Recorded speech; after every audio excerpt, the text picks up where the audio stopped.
everyone, welcome back. My name is Akash and I'm here to make things easier for you. So आज का जो topic है that is data science which relates to anything which is numbers और textual data जिसके वजह से हम लोग predictions करते हैं.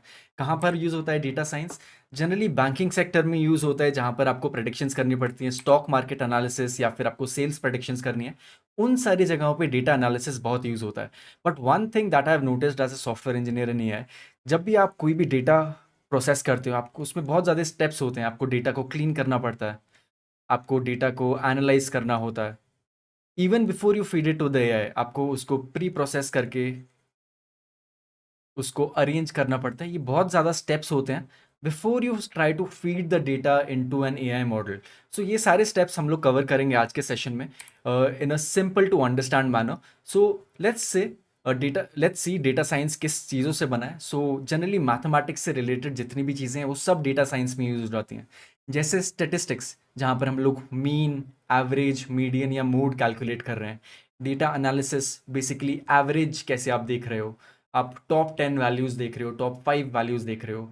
ऑब्वियसली मशीन लर्निंग आपको यूज़ होगा बिकॉज इवेंचुअली आपको प्रेडिक्शंस करनी है. मैथमेटिक्स डेफिनेटली ये सारे कंपोनेंट्स मैथमेटिक्स के हैं. कंप्यूटर साइंस यूज़ होता है बिकॉज आपको प्रोग्रामिंग यूज़ करनी है. इंफॉर्मेशन साइंस इसलिए यूज़ होता है बिकॉज आपको डेटा को अंडरस्टैंड करना है, आपको डेटा का डिस्ट्रीब्यूशन देखना होता है, कौन सा डिस्ट्रीब्यूशन लगेगा. सो ये सारी चीज़ें मिला के आप डेटा साइंस का एक डोमेन क्रिएट करते हो which is different from natural language processing and computer vision. बाकी दोनों जगह आप साउंड डेटा यूज़ कर रहे हो या फिर पिक्चर डेटा यूज़ कर रहे हो. बट जहाँ पर आप एक्सेल शीट्स यूज़ करने लगो, टैबुलर डेटा फॉर्मेट यूज़ करने लगो, करे अरेंज डेटा आप यूज़ कर रहे हो, तो वहाँ पर हम लोग डेटा साइंस यूज़ करते हैं. बहुत सारी एप्लीकेशंस है डेटा साइंस की. कुछ आप जानते होंगे ऑलरेडी, कुछ आपके फ़ोन में है, कुछ आपके यूट्यूब चैनल पे जब आप देख रहे हो तब है, आपके पीसी पर है. सो हम लोग क्विकली एक बार कवर करते हैं कौन कौन सी एप्लीकेशंस है जहाँ पर डेटा साइंस यूज़ हो रहा है. एयरलाइन इंडस्ट्री में बहुत ज़्यादा यूज़ होता है, स्पेशली फॉर रूट प्लानिंग. तो फॉर एग्जांपल अगर आपकी फ्लाइट है Delhi to New York, there are multiple stops in between. आप बहुत सारी जगह पे प्लेन को रोक सकते हो, राइट. मे बी आपने अबू धाबी पे रोक दिया प्लेन, या मे बी आपने बीच में बॉम्बे पे रोक दिया, या मे बी आपने चेन्नई पे रोक दिया. बट आपको कुछ लग रहा होगा बीच बीच में जो स्टॉप्स हैं थोड़े रूट से थोड़े अलग हैं. So trying to optimise the best route, the shortest route, या फिर जिस रूट पे सबसे ज़्यादा अर्निंग्स हो वो रूट कैलकुलेट करने के लिए डेटा साइंस यूज़ होता है. जेनेटिक्स में भी यूज़ हो रहा है. स्पेशलाइज्ड मेडिसिन जो आपके डीएनए से मैच करे, जो आपको सूट हो अच्छे से, कुछ भी साइड इफ़ेक्ट्स ना हो, उसमें डेटा साइंस यूज़ हो रहा है.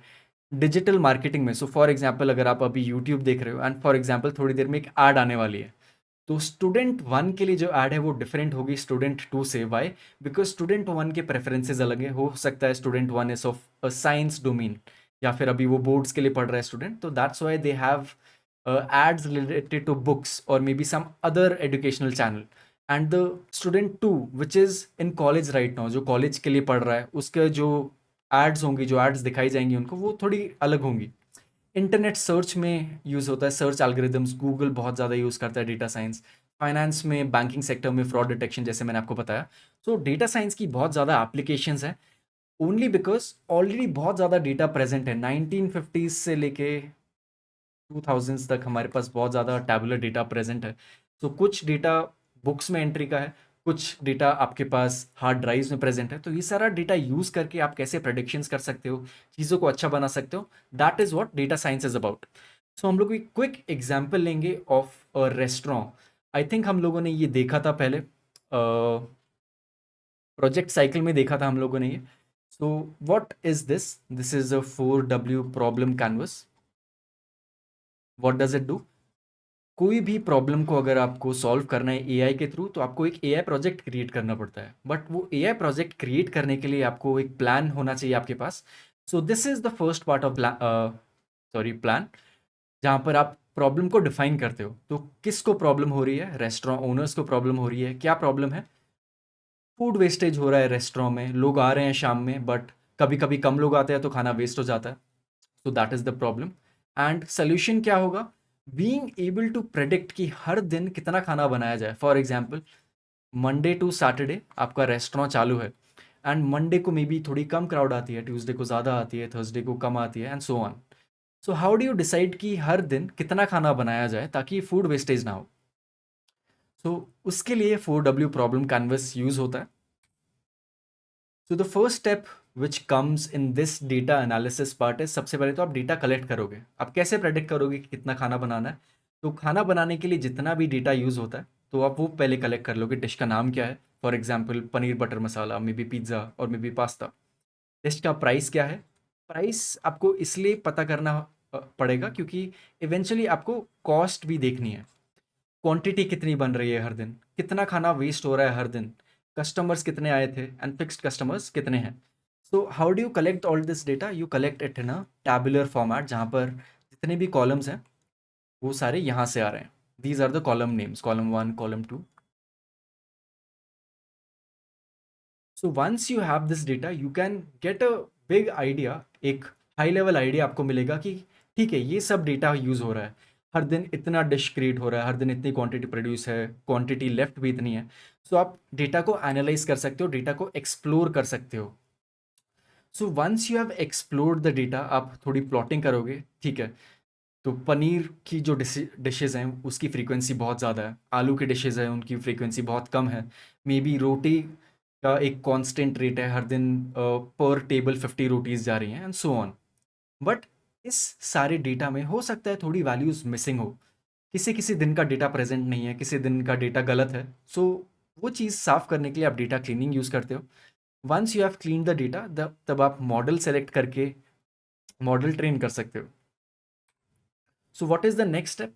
Once you have cleaned the data, आप अपना डेटा सेट प्रिपेयर करोगे एंड फिर आप एक रिग्रेशन मॉडल सेलेक्ट करोगे. What is regression?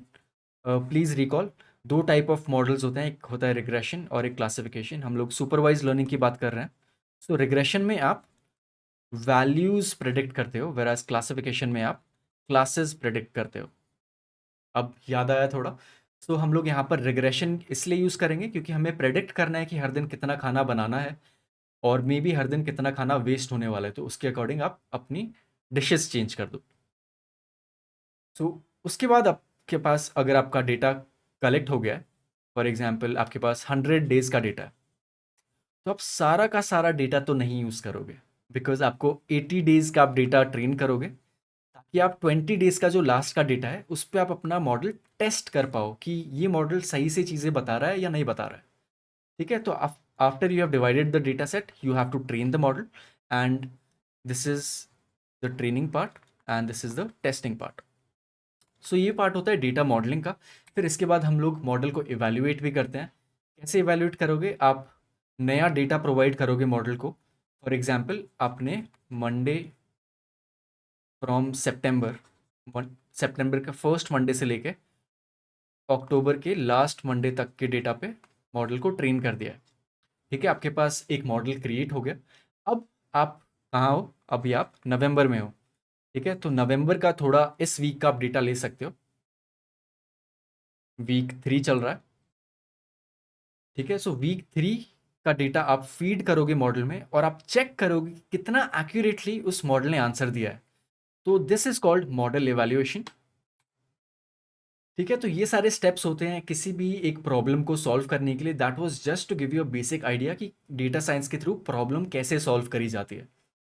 तो डेटा कलेक्शन में थोड़े पार्ट्स होते हैं. Obviously the first step of any data analysis is data collection. थोड़ा और डीप जाते हैं, देखते हैं कि डेटा कलेक्शन कैसे होता है. तो there are multiple ways. Internet पे आपका बहुत सारा डेटा पड़ा होता है, सर्वेज होते हैं, या फिर आपके पास इमेजेस का डेटा है, आपके पास साउंड का डेटा है. All this data is collected. After the data is collected you analyse the data. आप चेक करते हो डेटा में कुछ मिसिंग वैल्यूज़ है या नहीं, या फिर आप कुछ मीनिंगफुल इंसाइट्स निकालते हो, ग्राफ्स प्लॉट करोगे. फिर आप एआई के अंदर डालते हो and then you organize that data और maybe make some predictions using that data. So these are the two ways of collecting the data. जैसे मैंने आपको बताया, एक तो ऑनलाइन होता है जहाँ पर आप इंटरनेट के थ्रू बहुत ज़्यादा डेटा कलेक्ट कर सकते हो. इंटरनेट पे भी सारा डेटा सही नहीं है. कुछ डेटा सही हो सकता है जो गवर्नमेंट प्रोवाइड करती है या फिर रिसर्च प्रोवाइड करती है, और कुछ डेटा थोड़ा गलत हो सकता है. जैसे काफ़ी सारी वेबसाइट्स हैं. फॉर एग्जांपल आप इंस्टाग्राम से अगर आप डेटा लेना चालू कर दोगे तो उसमें बहुत ज़्यादा आपको मीम्स मिलेंगे. सो मीम्स सही नहीं है, right? They are not the truth values. And के डेटा सोर्सेज होते हैं, तो ये आप डेटा कलेक्ट कर सकते हो using the internet. Offline data भी है जहाँ पर आप सेंसर्स यूज़ करते हो, आप सैटेलाइट का डेटा यूज़ करते हो, आप सर्वेज का डेटा यूज़ करते हो, ऑब्जर्वेशंस यूज़ करते हो। So there are two types of data collections and it is not always necessary कि आपका डेटा जो है वो सही हो। तो इवेंचुअली एक स्टेप आता है जहाँ पर आपको डेटा को क्लीन करना पड़ेगा। काफ़ी और सोर्सेज भी है, जैसे बैंक का डेटा होता है। अगर आपको फ्रॉड डिटेक्शन प्रेडिक्ट करना है तो आप बैंक्स का डेटा यूज़ करोगे, बैंक्स की ट्रांजैक्शन हिस्ट्री देखोगे, लोन बुक्स चेक करोगे। अगर आपको एटीएम मशीन्स का डेटा देखना है तो आप एटीएम्स का डेटा कलेक्ट करोगे। मूवी थिएटर में प्रेडिक्शन करनी है कि अगले साल मूवीज़ कितने सारे लोग देखने आएंगे, या फिर मूवी ब्रेक के टाइम कितना खाना बिकता है, वो सब प्रेडिक्शंस करने के लिए मूवी थिएटर का डेटा यूज़ होगा। So depending on the problem you want to solve, आप उस जगह का डेटा कलेक्ट करते हो। बट डेटा कलेक्शन में आपको एक चीज़ हमेशा याद रखनी है कि it has to be ethical. आप चोरी नहीं कर सकते हो डेटा का। सो पब्लिक डेटा यूज़ करोगे। अगर आप किसी का प्राइवेट डेटा यूज़ कर रहे हो तो पहले आप परमिशन लोगे। So this is what all the big companies like Instagram, Facebook, WhatsApp do. जब भी आप कोई नई ऐप डाउनलोड करते हो, आपको एक कंसेंट फॉर्म दिया जाता है जहाँ पर आपको अग्री करना होता है। आपको याद होगा अग्री वर्सेस डिसअग्री, तो वहाँ पर आप कंसेंट दे रहे हो कि आपका पर्सनल डेटा यूज़ हो पाए। आपको दूसरों की प्राइवेसी को रिस्पेक्ट करना पड़ेगा। आपको देखना पड़ेगा आप सही जगह से डेटा ले रहे हो या नहीं। आप किसी रैंडम जगह से डेटा लोगे तो ऑब्वियसली डेटा गलत होगा, और फिर आपका जो एआई है वो ठीक से काम नहीं करेगा। आपका डेटा कितना ऑथेंटिक है वो भी आपको चेक करना पड़ता है। तो कौन कौन से फॉर्मेट से डेटा के तीन फॉर्मेट यूज़ होते हैं बेसिकली। फर्स्ट है CSV। CSV में कॉमा सेपरेटेड वैल्यूज़ कहा जाता है। What are comma separated values? They are nothing but organized data, a structured data जहाँ पर सारे डेटा को कॉमा के थ्रू डिवाइड किया जाता है, so that the machine learning model is able to understand completely. ऐसा रैंडम डेटा नहीं है, कॉमास के थ्रू सेपरेट किया जाता है। सेकेंड पार्ट है स्प्रेडशीट और मे बी टेबल्स। आपने गूगल शीट देखा होगा या फिर माइक्रोसॉफ्ट एक्सेल शीट होगा, कैसे टैबुलर डेटा होता है, कॉलम के नाम होते हैं। तो that is known as spreadsheet data. The third type of data is based on SQL databases. Let's say Aadhaar card का डेटा है। आधार कितने लोगों के पास है? I think more than let's say 70 billion लोगों के पास है। सबके पास नहीं हो सकता, 70 बिलियन इन इंडिया। सो ये सारा डेटा आप CSV फॉर्मेट में नहीं शेयर कर सकते हो या स्प्रेडशीट में नहीं देख सकते हो। तो आपको एक डेटा बेस चाहिए जहाँ पर आपका ये सारा डेटा स्टोर हो। तो उस टाइम पे हम लोग SQL यूज़ करते हैं। सो तीन टाइप ऑफ डेटा टाइप्स हैं। So once you have all this data, there are multiple ways to look at this data. तो हम लोगों ने अभी तक क्या क्या चीज़ें करी? हम लोगों ने देखा कि एप्लीकेशंस क्या है। फिर हम लोगों ने एक एग्जाम्पल देखा how a problem can be solved. Second में हम लोगों ने देखा डेटा कलेक्शन कैसे किया जाता है। फिर हम लोगों ने देखा data modelling. Then we saw evaluation. फिर हम लोगों ने चेक किया डेटा सोर्सेज कैसे होते हैं। दो टाइप के होते हैं data sources, offline and online. Now once we have all this data with us, हम लोगों को उस डेटा में चेक करना पड़ेगा कि क्या है ये डेटा। इस डेटा में आपसे क्या इंसाइट्स निकाल सकते हो। फॉर एग्जाम्पल, अगर आपके पास क्रिकेट का डेटा है वर्ल्ड कप का, तो उस वर्ल्ड कप के डेटा से आप ये प्रेडिक्ट कर सकते हो कि अगले साल कौन जीतने वाला है, या मे बी बॉलिंग की एवरेज कितनी रहेगी, या मे बी बैट्समैन का एवरेज स्कोर कितना रहेगा इन वानखेड़े स्टेडियम। सो ये सब चीज़ें करने के लिए डेफिनेटली आपको प्रोग्रामिंग यूज़ करनी पड़ती है। अब प्रोग्रामिंग में हम लोग पाइथन यूज़ करेंगे because it is a very easy to use language. And इसमें थोड़े पैकेजेस यूज़ होते हैं, जैसे पैंडास है, numpy है एंड मैटप्लॉटलिब है। Let's quickly look at them and see what they do. So first package is numpy। आपका जितना भी डेटा है एक सीरीज में होता है। कॉमा सेपरेटेड वैल्यूज हम लोगों ने देखा था। लिस्ट टाइप ऑफ डेटा होता है जहाँ पर आपका डेटा की कलेक्शन है बहुत सारी। तो ये जो लिस्ट है ये एक डेटा टाइप होता है पाइथन में। But it is better to use a good data type, जिसकी वजह से आपका जो मेमोरी है वो कम यूज़ हो, आप डायरेक्टली ऑपरेशंस परफॉर्म कर सको इस पे। एंड आपका जो डेटा है वो थोड़ा मोर ऑर्गेनाइज्ड हो, क्योंकि लिस्ट फॉर्मेट में आप वेरियस टाइप ऑफ डेटा डाल सकते हो। It can be of string type, it can be of integer type and so on. Don't get confuse. numpy arrays हम लोग इसलिए यूज़ करते हैं क्योंकि जो पाइथन लिस्ट है थोड़ी आउटडेटेड है, थोड़ी लो लेवल की है। सो इसलिए हम लोग numpy एरेज यूज़ करते हैं ताकि हमारी जो कैलकुलेशंस है बहुत ईजी हो जाए। नाउ नंपाई आरएस में हम लोगों ने देखा एक लिस्ट फॉर्म यूज़ होता है, वेर एज अगर आपके पास बहुत सारा डेटा है तो हम लोग पांडा यूज़ करते हैं। पांडास कुछ नहीं है, सिर्फ एक नंपाई का एक्सटेंशन है, जहाँ पर हम लोग सिर्फ रो नहीं, हम लोग कॉलम्स भी देखते हैं। सो बेसिकली एक टैबुलर डेटा फॉर्म क्रिएट हो जाता है which has rows and rows this way and columns that way. किस टाइप ऑफ डेटा आप प्रेडिक्ट कर सकते हो? टाइम सीरीज डेटा, आप स्टॉक मार्केट प्रेडिक्शंस कर सकते हो, आप रेनफॉल प्रेडिक्शन कर सकते हो, टेम्परेचर प्रेडिक्शन हो सकता है, न्यूमेरिकल टेबल्स होते हैं, ऑपरेशंस बहुत ईजी हो जाते हैं, डेटा स्ट्रक्चर्स ऑलरेडी प्रेजेंट होते हैं इसमें। डेटा स्ट्रक्चर इसमें दो टाइप के हैं, first is series data type and the second is data frame type. Now main use of these two libraries is कि आपका जो ऑपरेशन टाइम है, ऑपरेशन क्या, कैलकुलेशंस हमें बहुत करनी पड़ती हैं। किसी भी डेटा के अंदर आपको डेटा को कलेक्ट करना पड़ता है, राइट? तो ये जो टाइम है, ये टाइम बहुत मिनिमाइज हो जाता है, लेस देन 1 माइक्रो सेकेंड। तो आपकी जो कैलकुलेशंस है वो स्पीड अप हो जाती है automatically. And the third thing is matplotlib. आपको डेटा को प्लॉट करना पड़ता है, तो आपके लिए, आपको उसके लिए बहुत ज़्यादा प्लॉट्स की वैरायटी होनी चाहिए आपके पास। मे बी आपको लाइन ग्राफ प्लॉट करना है, या मे बी आपको एक पाई चार्ट प्लॉट करना है, या मे बी आपको एक हिस्टोग्राम प्लॉट करना है। सो ये सारी कैपेबिलिटीज़ आपको मैट प्लॉट लिब देता है। आप 2D प्लॉट भी कर सकते हो, 3D प्लॉट भी कर सकते हो। One good thing about it is कि नमपाई एरे सपोर्ट करता है ये। नमपाई एरेज हम लोगों ने देखा था, नमपाई एक लिस्ट होती है, तो आप इस लिस्ट को डायरेक्टली अगर आप मैट प्लॉट लिब में डालोगे तो ऑटोमेटिकली प्लॉट कर देगा, आपको एक्स्ट्रा स्टेप्स की ज़रूरत ही नहीं है। तो इन शॉर्ट 3 लाइन्स ऑफ कोड में आप कोई भी प्लॉटिंग कर सकते हो। So that is the use of matplotlib, it is very easy to use it. Okay, so next part is about the data quality. हम लोगों ने ये देखा डेटा अच्छा भी हो सकता है, बुरा भी हो सकता है। What are the various things which affect your data?